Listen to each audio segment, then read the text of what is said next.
Hello, students. This is Mr. Ezra. Today we are going to talk about binomial expansion. Binomial expansion is one of the coolest things that we talk about. It's a really neat trick that allows us to expand binomials with some ease. The first thing that we need to talk about before we get into binomial expansion is Pascal's triangle. Pascal's triangle is formed by starting at the top of the triangle with the number 1. And then as we go down the outsides of the triangles, we're always going to have ones. Every row on the outsides, there are going to be the numbers ones. And the way we get all the numbers inside is the two numbers that are above add together to give us a new number. So 1 plus 1 is 2. 1 plus 2 is 3.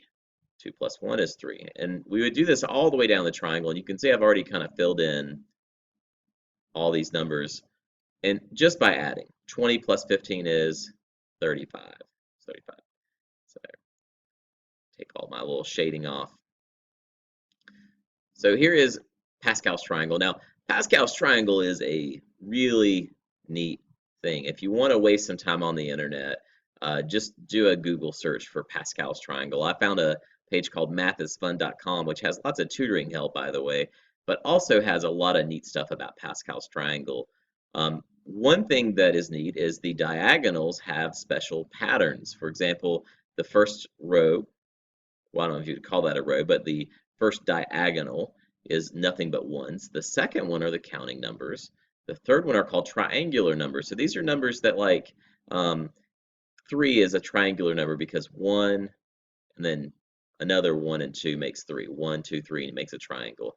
If I add 3 more on, now I have 6 of them, and it makes a triangle. If I add another 4 on, now I have 10 of them, and that makes a triangle. So these are triangular numbers. The fourth row are called tetrahedral numbers. You can look up that. That's a really cool thing. There's tons of patterns in Pascal's triangle.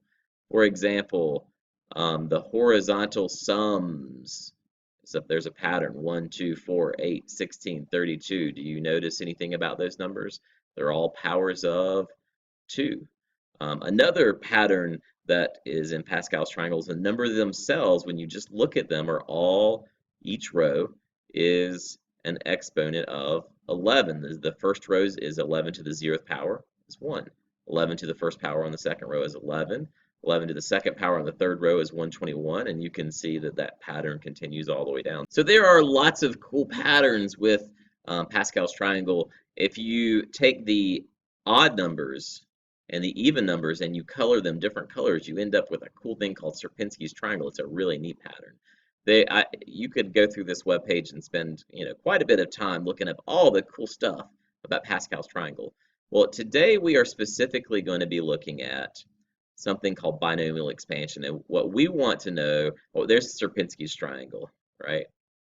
What we want to know is how can we use this triangle and the patterns in these triangles in order to expand polynomials. So we'll start with anything to the 0 power. Even a binomial to the 0 power is 1. That is the first row of our triangle. We call it the 0th row because it's the 0 power. Anything to the first power is that thing, so x plus y to the first power is 1x plus 1y. For the second, look at the coefficients here, 1, 2, and 1. Do you notice that they come from this second row here of the triangle? X plus y to the third, what would be the coefficients?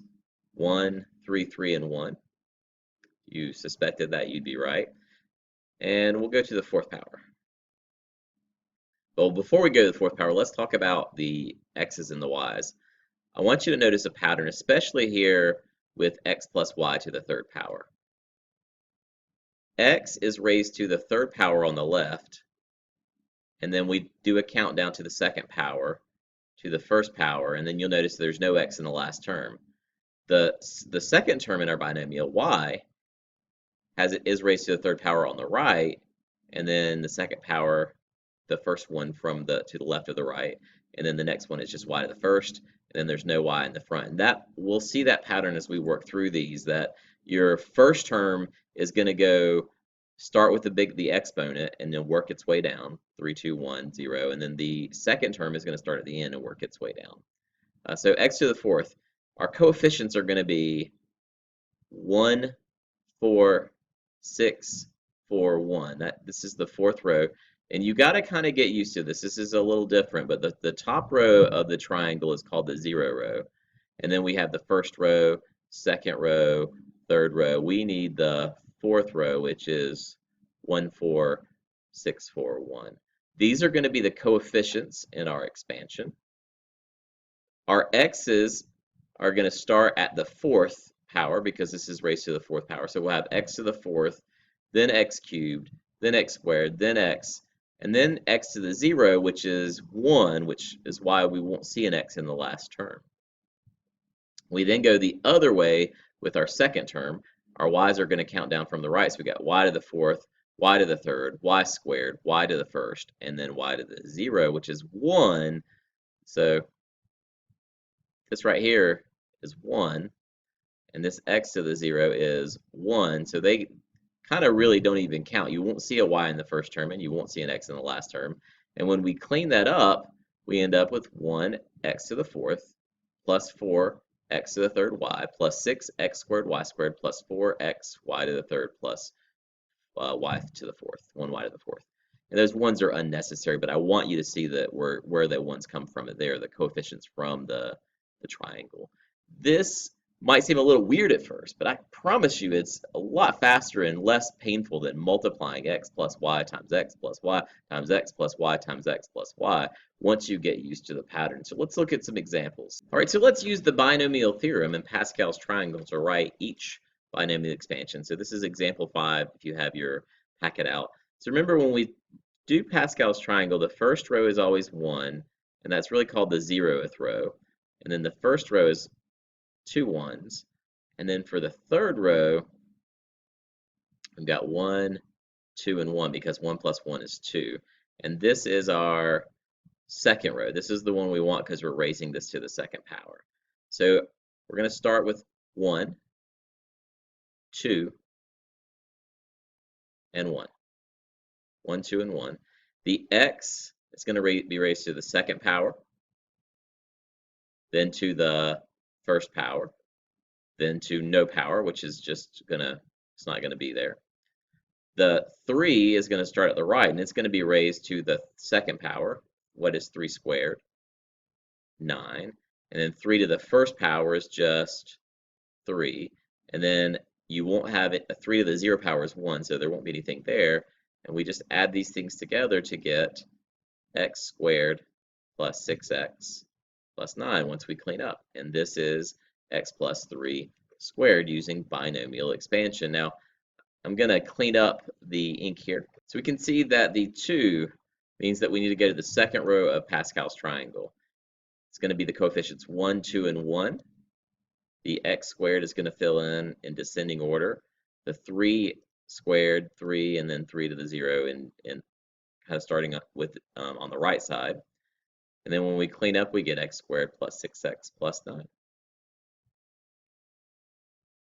When we want x minus 2 to the fourth power, that means we need to go to the fourth row of Pascal's triangle. Now, if you don't have Pascal's triangle handy, you might want to kind of keep that with you when you're doing these.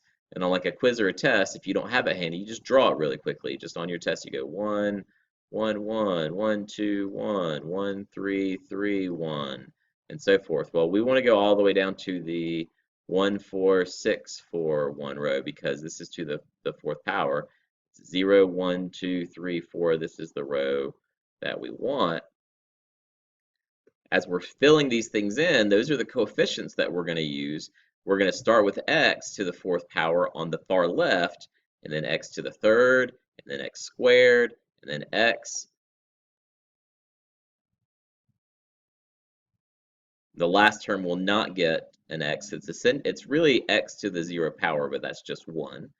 On the right side, we're going to start with negative 2. Notice it's not just 2, but negative 2 to the fourth power, which is going to end up being a positive. Negative 2 to the third power in a minute is going to end up being a negative. So the negative is important. We got to keep it in there. Negative 2 squared, then negative 2, and then the first term is not going to get a negative. So it's get your coefficients. Then descend with exponents on your first term from the left, descend with the exponents of your second term from the right, and then clean up. And when we clean this up, we need to make sure that we raise everything to the power that it needs to be raised to. And then we're going to multiply any numbers that are part of a term that haven't yet been multiplied. So 4 times -2 is -8, so we put -8. But 6 times +4 is +24, so we put +24. And the exponents and the variables come down. Oops. And that is the answer. You want to try one? Pause the video, give this one a try, and then start the video up and we'll look at it. X plus 5 to the 4th power. Well, you might have noticed when you're doing this, if you pause the video and tried it, that you got some larger numbers. And the reason is when you start raising 5 to the 4th power, 3rd power, you get much larger numbers than if you're raising 2 to the 4th power. Remember that the 4th row is 1, 4, 6, 4, 1 in the triangle. That's where we get our coefficients from. You should have counted down with your x's, x to the 4th, x to the 3rd, x squared, x. You should have counted down from the right with your 5 to the 4th, 5 to the 3rd, 5 squared, and 5. And then as you clean this up, you would have dealt with raising all of those exponents, all those 5s to their exponent. And then, so like 5 squared is 25, but then 25 times 6 is 150. 5 to the 3rd power is 125, and 125 times 4 is 500. So the cleanup is going to look like this. It's going to be in descending order. It's going to look awesome. So hope this is kind of making sense to you. It's one of those things that once you get it, it's super easy to use. You just kind of have to practice it. Let's look at example 8. It's a little bit different. We're still using Pascal's triangle to get our coefficients. So our coefficients are going to come from the 3rd row of Pascal's triangle, which is 1, 3, 3, 1. But when we expand out 2x to the 3rd power, and then 2x to the 2nd power, and then 2x, we've got to raise both the 2 and the x to that power. And of course, 1 is going to be 1 to the 3rd, 1 squared, 1, and then the first term doesn't get a 1. And those are going to be easy to deal with because 1 to any power is 1, but 2x to the 3rd power is 2 to the 3rd power and x to the 3rd power, giving us 8x to the 3rd power. So I'm just throwing this in there just in case you get one like this, that whatever this first term is, you're going to raise it to powers descending from the left. Whatever the last term is, you're going to raise it to powers descending from the right. And if you do that, these questions should be pretty easy for you to clean up and get the right answer. In this case, it's 8x to the 3rd power plus 12x squared plus 6x plus 1. Well, I really like Pascal's triangle. I really like binomial expansion. I think if you practice it and ask questions when you got them, you'll find that it's way easier than multiplying 2. Please let me know if you have any questions, and I will see you in class.